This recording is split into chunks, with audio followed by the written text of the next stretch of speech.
awa kam mo kiro nyen naga awa fakka tepu andu ngeken nan kimpiri magadu ngeken ngampirni ya sheikhana koron duro to kuna wa sun qoson no ngene o fayta mu hillandin no ngene o wakata tamula garenga anna duro to golle sire nyange qur'ana qarange allan kanne angaran jukkun cirondi avangaro no sun qoson no nga o suwa metu sun qoson ngari ketange anga sanze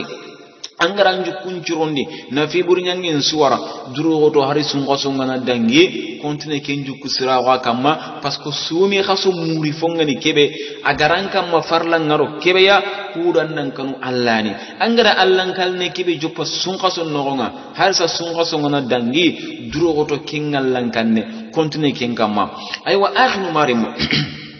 har sa kundu nyini awagel sun khaso ken ko khari sakati tamula gare ke gana kinye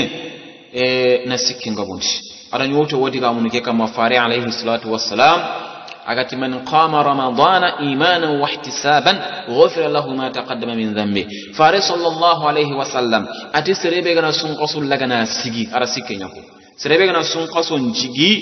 imanan ay billahi anda sigiti allani wahtisaban aro baraji muriye na baraji mundu allani amma mundi seresu amma mundu nanti inti kati njumu kati rawai da khundo dulle munini sakati karatu wayenga kati kenge to wayen takabana sumuno ange mada barti kenga anda da barti allani faren tangaro junubin bin wara dukane allah subhanahu ta'ala awayam panam makakunga kesike kundu yogona famu nanti urdunci kenyen la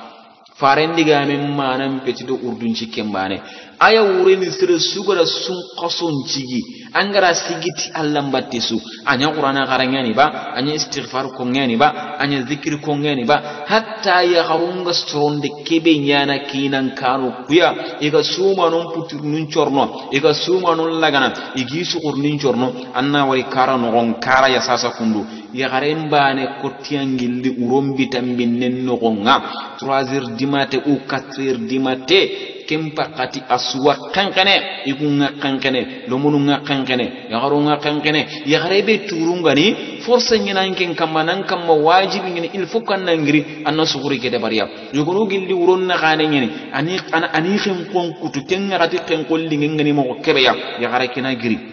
ana ken kon kuraga ana kutu atel le suguri ke soroti maniya yala gaz ngana ma ko yere mo keba annari kizini nga suwanu nga gazi ngano nga masha Allah anta hurtina yimi Allah wasu preparne annaro firigo nga kara firigo ndono nga taawondini yakare ki fay gilliya gazi ntama ana suwangu monu nyeyi munta gonu mei ana tide munyi kemurom bitambinne no nga ana suwanu mchukuri laga ana soro Allahu akbar agana no uta dabar ni khari yala taagunu aba adagana banu bi swawuli isa qur'an kam magali nan tusuguri dimmange ana yille taagunu ma sugan chuguri ana kun qollo raga ani kahumi nandagi tiya soron kompenga anda wari donc ki gare kundu ana sun qason ciga mama sigi ana sun qason cigi agarno keno gonga awasere su ya gare sugara ki golle dabari khalas yinya kam anda dabarti Allah anda ci sikke anda dabariti Allah ni ke sikke anda dabari kudan na baraje nyekita farenti Allah subhanahu wa ta'ala awayam banan julubunu Allahu akbar janqa wogati ni qarun tampi kama tampi gafu qaranyati Allah hara ganani igungan qawantana qadema kadu ngollunga igama qatiga igama qamama qaranyati Allah subhanahu wa ta'ala ya mahalla kengara gadema de sheikh mahalla kengara gabrajen timman timman tengina ya la gara ko tanga paskara munyenya tirndi ada sabaranya tirndi Allah subhanahu wa ta'ala agatinda sabarana gollem bonondini inantu kana tangollem po timman tengine wa qala ta'ala innama yuwaffa as-sabiruna ajrahum bighairi hisab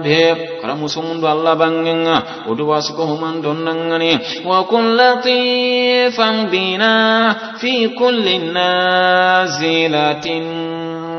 لطفا جميلا به الأهوال تنحاسر كم مغاني سربيغا تاغو kawanin dingira serebe ga tawanga tawan qur'anan yakama na kemu manju yanga qur'anan karanga anda sun kason cigi Allah kibare nan cigido miskina non battenga ifutirni kammo isugurni kammo anda sun ko ho gani sun ko sun kibare nyeni aga wanda sigi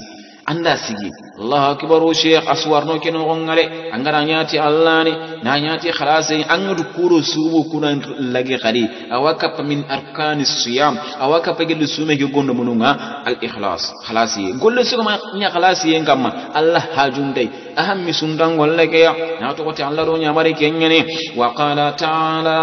wama umiru illa liya'budu Allah mukhlisina lahuddin hunafa wa yuqimu as-salata wa yu'tu az-zakata wa dhalika dinul qayyim Allah kana sumu kuraga Allah kan nonya khalasa no de sheikh harson daga khasidan qabatenga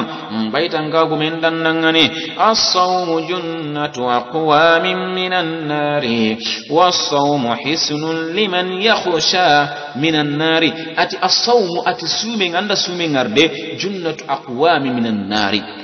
awa bartaru nyini soro yogunu do imbennawa soro be no sumungarage aga ko ikunga manun jumenga anya bartaru nga ido imbennawa ikunna jahannaba tonye muku jahannaba imbenti kummemene srebe gedi sumen tangade pasko farenda ko hadise nga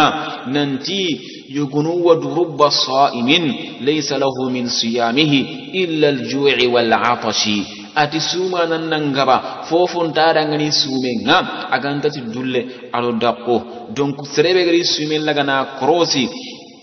ni sumen lagana sangallu agama bono ati sume ke awanyanandanga bartado yawmal qiyamah al qiyamah ngotanga aga bartini ando jahannaba yimbennaga anken tarno jahannaba ya faren yimbere kenya ko ati as-sawmu junna farenti sume ni qodreyin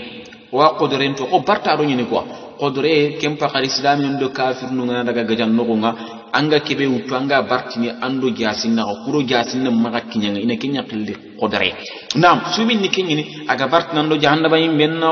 was-sawmu hisunun liman yakhsha minan nari ati sume ngari tangaro nyini liman yakhsha yemmen dangani yemme kebe yakhsha minan nari aga kanu imbenga nasimma serebe gana kanu imbenga anna Allah battare anga tin kanu imbe jahannaba Allah ga no kisi jahannaba Allah ndo kisne ko ndunga da amma Allah batu anga sakanga ngene Allah no kise ko il faut kan ngorinya il faut ku anna ngorinya anna Allah subhanahu wa ta'ala batu anna katu kisini jahannaba yimbenga il faut kan gollu suru nyada bari anna Allah batu anna katrono arjanna ya suru sugol lellante arjanna ko bono mene kangarno tangol lenga arjanna farande kenya ko isa habana nga ko sheikh nga nakon anna famu ar kenya ko isa habana nan disuru sugol lellan dallon dini arjanna kangarno tangol lenga arjanna angaru digame ke ala saman dingini digame ke wure gani kebe ya suru suran tayitini ike golle nyan katta arjanna ko bono khangarnoti angollu ku sababunga angana golli bucunne kebe de bari alla na kusa hinna ngati kungollu bucunnu sabunga anallondi arjanna kha arjanna bulorunga moko kebe okuru kubatu kutu kwankata arjanna ko bono irande arjanna ko bono dongo kunnu nyande sheikh awasrebe gana kanu jahannaba yimbenga angala hannallu arjanna anna gollu suru nyada barni Allah kutonga anni to gono ngare sheikh as-sawmu sitrun li ahli al-khair kullihim al-khaifin min al-awzari wal-'ari atisuminga sutura nyeni khairin dun konunchu ko humantonda sumin na khairin dun konunchu asuturni lew ngara simanga kisi baka jahannaba yimbenga anga kisi la rako tan nyagunga sutura wadangini ken awa sume ngakapa gollu kubenu ya igasrella gana ikan suturni keduna ya ato lagara ko tan ati al khaifina kubenu kannano kubenu ga kanu gelli yangu burunyange nga wal ari aro yabu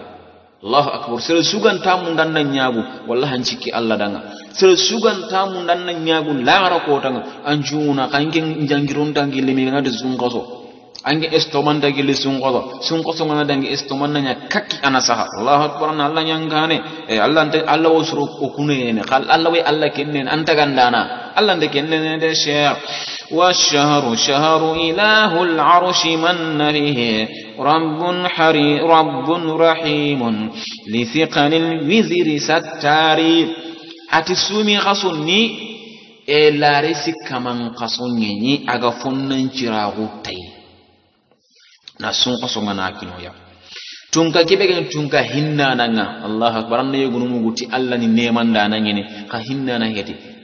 a wallahi Allah ganta ka heti hinna na ya har logoma be angaro na lakake wallahi anta kitana Allah ni tunka hinna nemanda nangene hinna nangene anda famde sheikh ati Allah ni tunka hinna konu dangane kubu nugo junubu hoton dabarni Allah nan suturi ken kamma annan junubun da wadanna Allah kuta Allah na yin legari anan suturi ken kama sare sunta bakka seda an gana tubi katta Allah ana ille yan panamma Allah hinnanga mama hinnanga wallahi hinnanga da sheikh fasama fihi rijalun yarbahuna bihi ثوابهم من عظيم الشان غفار فاصبه في جنان الخلد قد نزلوا من بين حور وأشجار وأنهار أتسومين غادي فصام فيه ريا أتيغورو يغارون كبري يغون كبري كم يغورو بينو سومو فصام فيه رجال يغورو سوما نوكيا يربحون به إغراب تونون كتا تونون na munnahan kita tonompo horen kita gelli sumi khaso keno wakiya gelli barajem po horen baraye ke ga giri koba min azimi sha'ani ghaffari tunka kebe gani afinu qoron gani tunka kebe gani yam pandanan qor khafarin danan qore mubala gani khafarin danan qore bangenga ida tonompo ga ben kita kembangenga ida barajem po ga ben kita kembangenga ati sumano kula gari fa asbahu ila gari fi jinaril khuldi arjannan kanun no arjannan kanu kubenu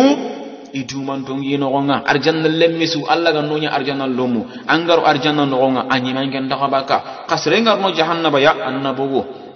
Allah kan nunyar jannaro muya iga yang ka arjannan kanu kuno gonga min bayni hurin gelli iforo ya garunnaga Allah akbar sheikh sire sugo orang naro arjanna tangire hore ya gare awamma ka arjanna kumboro ya garu karankare iga nay ramen baga kamma duno su wahinkini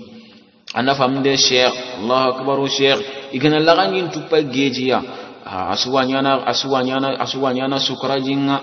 haki suru endi haten kure endangani igana ira membe yi karankare nganga du walla karankare kino ko hakke umma kara kino ko musumun dunyi mo gosringa mo wer taaginde bar arjanna ne monun kama wa asjarin